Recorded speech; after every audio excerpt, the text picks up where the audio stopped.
What is going on, internet world? My name is Tommy. You probably know me as Rivet, and I am your coach of the Atlanta Braviaries, the highest flying, flyest looking team on YouTube. We are here with a new draft analysis and breakdown for the United Battlers League, the UBL Season 3. This is an amazing league run by some awesome people, including my good friend Adam, Nick, and me. You know, gotta plug your boy. But without any further ado, welcome to the workshop.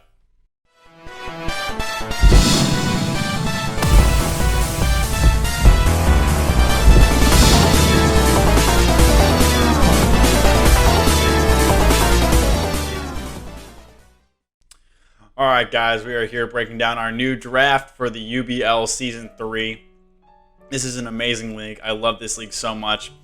Third season in this league. This was actually the first draft league I joined. Fun fact, Adam was more than generous in bringing me in for a season, and I actually took home the championship, not only in Season 1, but in Season 2. That's right, the Atlanta Braviaries, the two-time defending champions of the United Battlers League, and we are looking to hold our foot on the gas and keep it going in Season 3. I love this league so much. We've got a big point pool to work with. This is a point draft system. We have 120 points to draft 9 to 12 mons, and it's super fun. Teams end up being totally crazy with the amount of points that we're given, and it's always a blast. I'm super stoked about the team I've drafted. I think it's really, really strong, really powerful, and it's going to be a tough team to beat. So, like I said, we're working to make our third run for the ship, but it's going to be tough. We've got some amazing teams to go against. But enough about them. Let's hop into what I am rocking with this season. So going into the draft, I was dealt the 10th pick. Not super stellar. Little late in the draft and near the middle. Never a good thing to handle. However, we did have some cool stuff to choose from. And I decided to roll with Mega Medicham. Mega Medicham is an absolute beast. My Mega straight out of the gate. This usually isn't my typical drafting strategy. I usually like to leave my Mega for later in the draft. However, Mega Medicham is something I wanted to use for a while now. A Psychic and Fighting type. It's an absolute beast.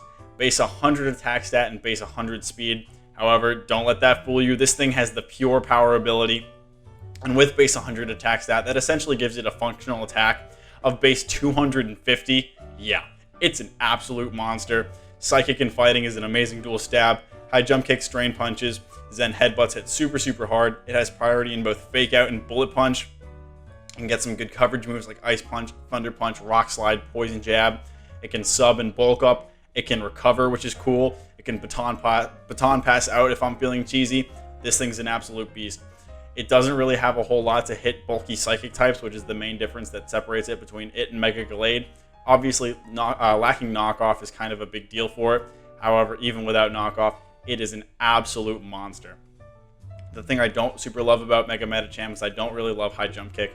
Obviously, losing close combat is kind of huge, and the ability to miss high jump kick and take that big recoil or have protect thrown on random mons to throw me off is not something I want to deal with. However, even with that, Mega Medicham is just an absolute monster. Sub bulk up drain punch is such an obvious set that people have to watch out for that could dissuade running protect or anything of the sort. And with some decent natural bulk in that recover, it's got some okay longevity even without drain punch. I'm super looking forward to Mega Medicham. It's an absolute monster. The remedy, yes it is. It's the remedy to all my worries, but it's going to be my opponent's greatest nightmare. So moving on, after Medi, I wanted to grab some bulk. Obviously, this thing is such an offensive nightmare. So I needed some good hazards. I needed some good longevity, and I wanted some decent bulk. And after using it in the ISL and it just being such an absolute monster, I couldn't pass it up again. That's right, Windshear the Skarmory, he's coming back and he's looking absolutely fantastic. For you on my channel, you guys know the rundown with Skarmory. It's a wicked bulky, steel and flying type with that base 140 base defense stat.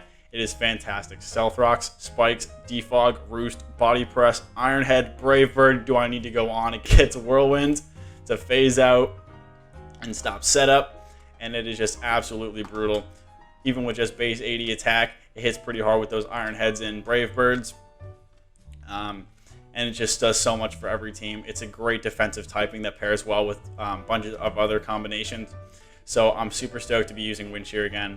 As you've seen in my ISL, I've used him really, really well. He's my kill leader over there. He's going to have to compete with Medi this time, but I'm super stoked to use him nonetheless.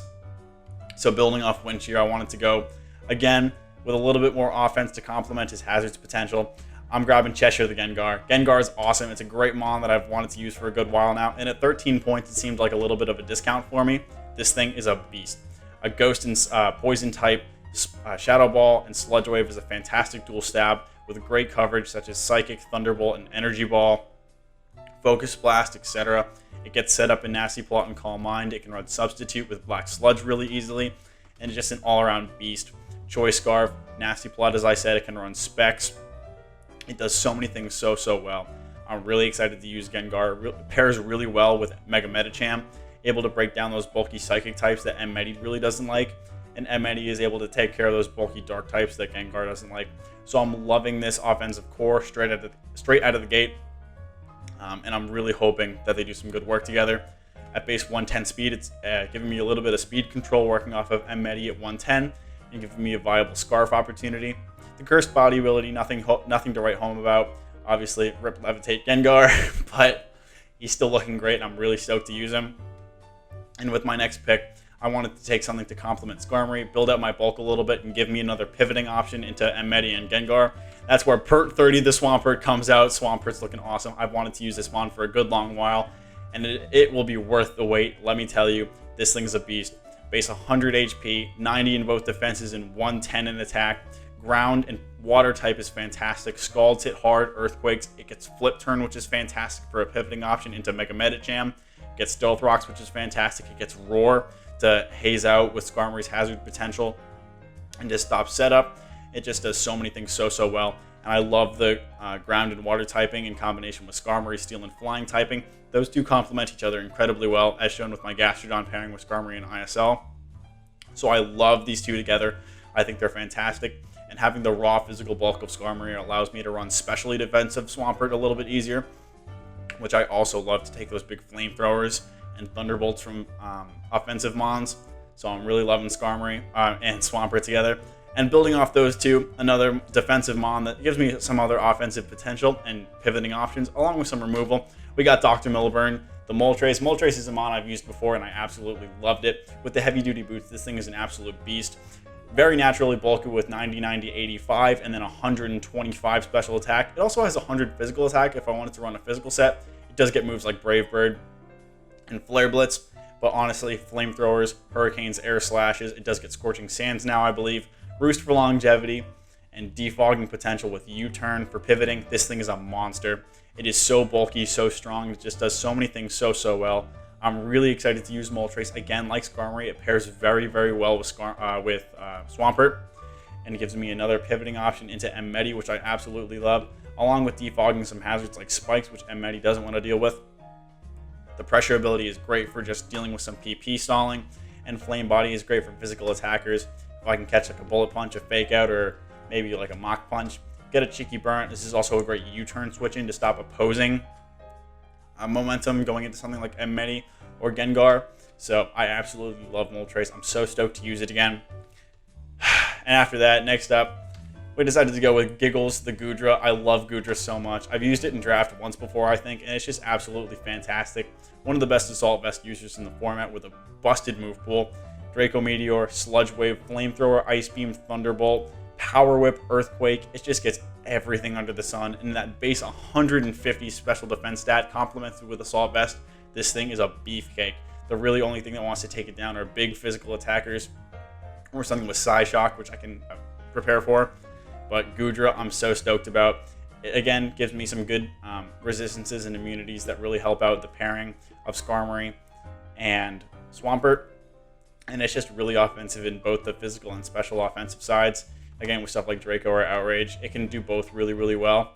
And it's just really hard to prepare for. You need to account Goodra in every single match. You need to bring something with Toxic or Psyshock to account for it.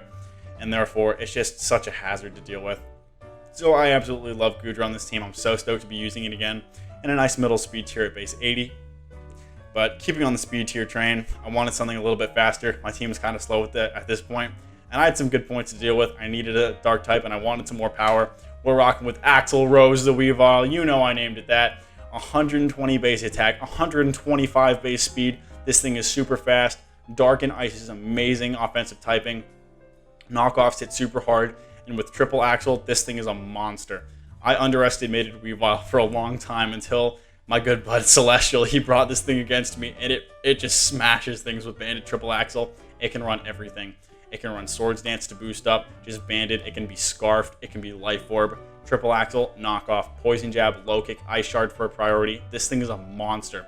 Its natural bulk is a little bit surprising. I was surprised at how little this took from certain moves, especially uninvested, with that 70-85 special bulk.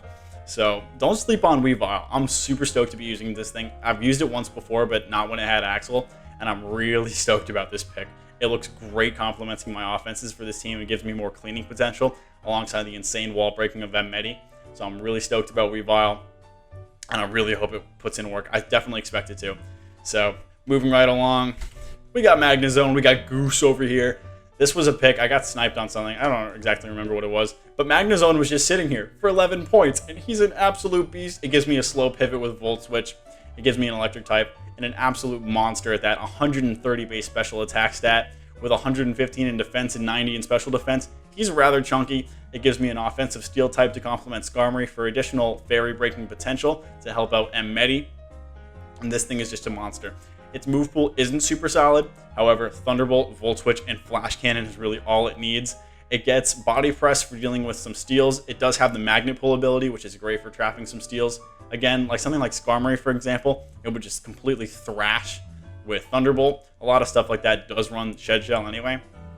But Body Press is great for handling those steals with that base 115 defense stat anyway. It can run Iron Defense to complement that. And mostly, it's just a great pivot with Volt Switch. Getting into Medi is going to be such a priority for this team, and Magnazone really helps out that role. I'm so excited to be using Magnazone. It's incredibly strong, either with Magnet Pull or Analytic, and I think it's going to be awesome for this team.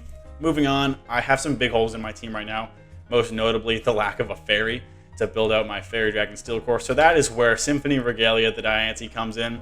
Shout out to Kill a Kill. But this is an amazing mon. For only 9 points, I thought it was kind of a steal. It's an amazing offensive and defensive mon, all rolled into one. Rockin' Psychic is Rockin' Fairy, excuse me, is an amazing offensive typing as showcased by the Mega Form. But even in just base Diancie, it's so strong with the base 100 in both attack and special attack. Diamond Storms, Moon Blasts, Power Gem, Earth Power. Gets Mystical Fire now, which is really cool. This thing hits really hard, even uninvested. And with base 150 in both defense stats, this thing is an absolute beast. It can eat hits for days. The ability to boost up with Diamond Storm, getting +2 to defense is also fantastic. It can run Heal Bell as a cleric and some other support moves. It's a great stealth rocker. I'm super stoked about this. It does have that big weakness to steel, obviously, but with mons like Moltres and Swampert and Skarmory and Magnazone, I'm not really concerned about that. So I'm loving Diancie for this team. It's a great fairy. It's something I haven't used before, at least in base, and I'm really stoked about it. And last but not least, rounding out the team, we only have 10 mons this time, but we got Kangaskhan, the Kangaskhan, a great bulky normal type with that base 105 HP stat. Good natural bulk, good attack stat, and good speed. It's just a really well-rounded Pokemon. It does a lot of stuff well. It's got a solid move pool with the Scrappy ability, making it able to hit ghost types with those normal and fighting type attacks. It can pass big wishes into stuff like Medi and Skarmory, which is really cool. It can fake out. It can seismic toss. It can do a bunch of great things.